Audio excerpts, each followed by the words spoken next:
Pada video kali ini kita akan membahas tentang reproduksi seksual, aseksual, dan siklus hidup pada tumbuhan Angiospermae. Tumbuhan Angiospermae. Tumbuhan Angiospermae atau tumbuhan biji tertutup adalah tumbuhan yang memiliki ciri bakal biji berada dalam bakal buah atau ovarium. Bakal buah adalah bagian putik yang membesar yang tersusun oleh daun buah atau karpel. Bakal buah selanjutnya akan berkembang menjadi buah dan bakal biji berkembang menjadi biji. Tumbuhan Angiospermae mengalami reproduksi secara aseksual dan seksual.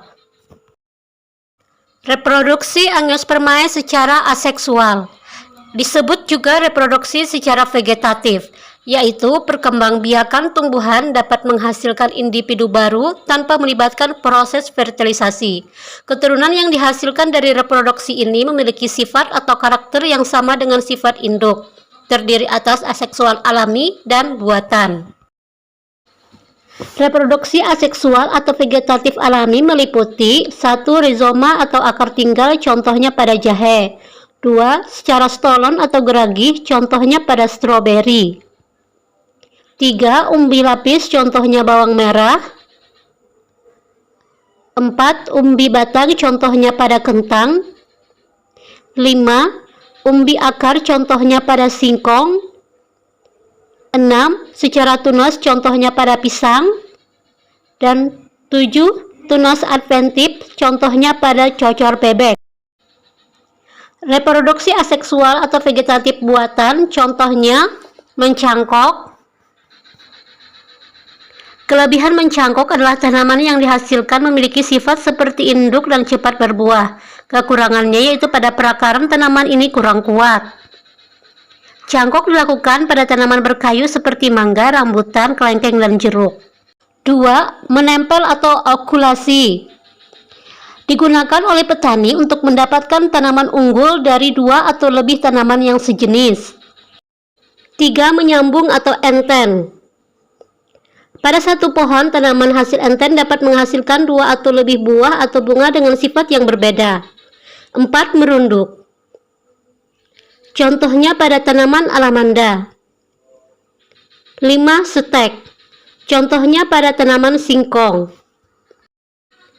Reproduksi Angiospermae secara seksual dilakukan dengan pertemuan atau fertilisasi sel sperma dan sel telur. Proses ini akan menghasilkan zigot yang akan tumbuh membentuk biji. Biji dapat tumbuh dan berkembang menjadi tumbuhan baru. Organ perkembangbiakan generatif pada tumbuhan adalah bunga. Pada bunga terdapat alat kelamin jantan disebut benang sari yang menghasilkan sel sperma dan alat kelamin betina yang akan menghasilkan sel telur atau ovum. Penyerbukan atau polinasi adalah proses menempelnya serbuk sari ke kepala putik. Perdarannya dibedakan menjadi A. Angin, disebut anemogami, contohnya pada tumbuhan jagung. B. Serangga, disebut entomogami, contohnya hewannya lebah. C. Burung, contohnya adalah bunga dadap, disebut ornitogame. D. Kelelawar, disebut keropterogami, contohnya tanaman kaktus. E. Manusia, disebut antropogami, contohnya panili dan anggrek. Pembuahan atau fertilisasi dimulai dari polen atau serbuk sari akan melekat ke kepala putik, kemudian akan berkembang menjadi bulu serbuk sari yang akan menuju ke bakal buah melalui tangkai putik. Inti sel di dalam bulu serbuk sari akan berkembang menjadi 2 inti sel generatif dan 1 inti sel vegetatif. Inti vegetatif berperan sebagai penuntun gerak bulu serbuk sari ke bakal biji. 1 inti sel sperma membuahi sel telur akan membentuk zigot atau calon individu baru. Dan 1 sel sperma yang lain akan membuahi inti kandung lembaga sekunder yang akan membentuk endosperma atau cadangan makanan. Pada proses ini terjadi 2 kali pembuahan sehingga disebut dengan pembuahan ganda. Penyebaran biji. Setelah terjadi pembuahan, bakal biji akan berkembang menjadi biji. Pada Angiospermae, biji diselubungi oleh buah yang berkembang dari bakal buah atau ovarium. Buah juga dapat membantu penyebaran biji.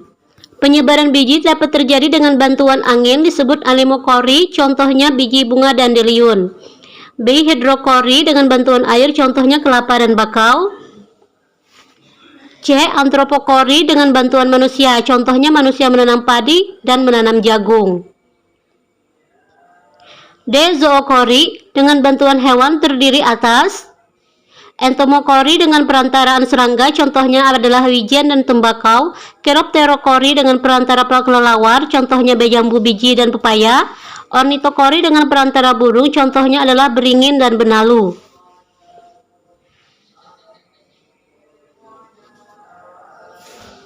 Mamokori dengan perantara mamalia, contohnya hewan luwak yang membantu dalam proses penyebaran biji kopi. Perkecambahan. Biji yang masih belum tumbuh merupakan biji yang berada dalam keadaan dormansi biji. Dormansi yaitu peristiwa di mana biji mengalami masa istirahat. Berakhirnya masa dormansi biji adalah ketika biji mulai tumbuh menjadi tumbuhan baru yang disebut dengan tahap perkecambahan. Reproduksi seksual dihasilkan dari peleburan inti sel kelamin jantan dan sel kelamin betina. Sifat keturunan yang diperoleh merupakan gabungan dari kedua induk. Hal inilah yang menyebabkan sifat keturunan yang dihasilkan bervariasi. Selanjutnya, skema siklus hidup tumbuhan biji tertutup. Tumbuhan dalam fase sporofit, di mana bunganya memiliki kelamin jantan yang disebut dengan benang sari dan organ kelamin betina yang disebut dengan putik. Pada benang sari terjadi mikrosporangia, di mana sel induk mikrospora akan membentuk mikrospora yang haploid atau M.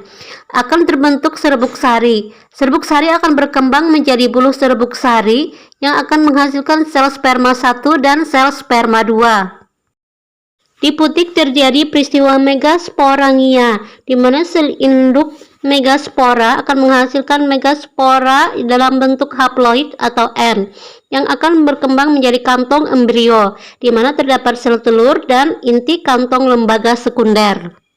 Ketika terjadi peleburan sel sperma 1 dengan sel telur, maka akan terbentuk zigot yang diploid atau 2N, maka akan berkembang menjadi embrio. Selanjutnya, sel sperma 2 akan membuahi inti kandung lembaga sekunder yang akan membentuk endosperm 3N. Embrio dan endosperm inilah yang membentuk biji. Selanjutnya, biji akan berkecambah dan membentuk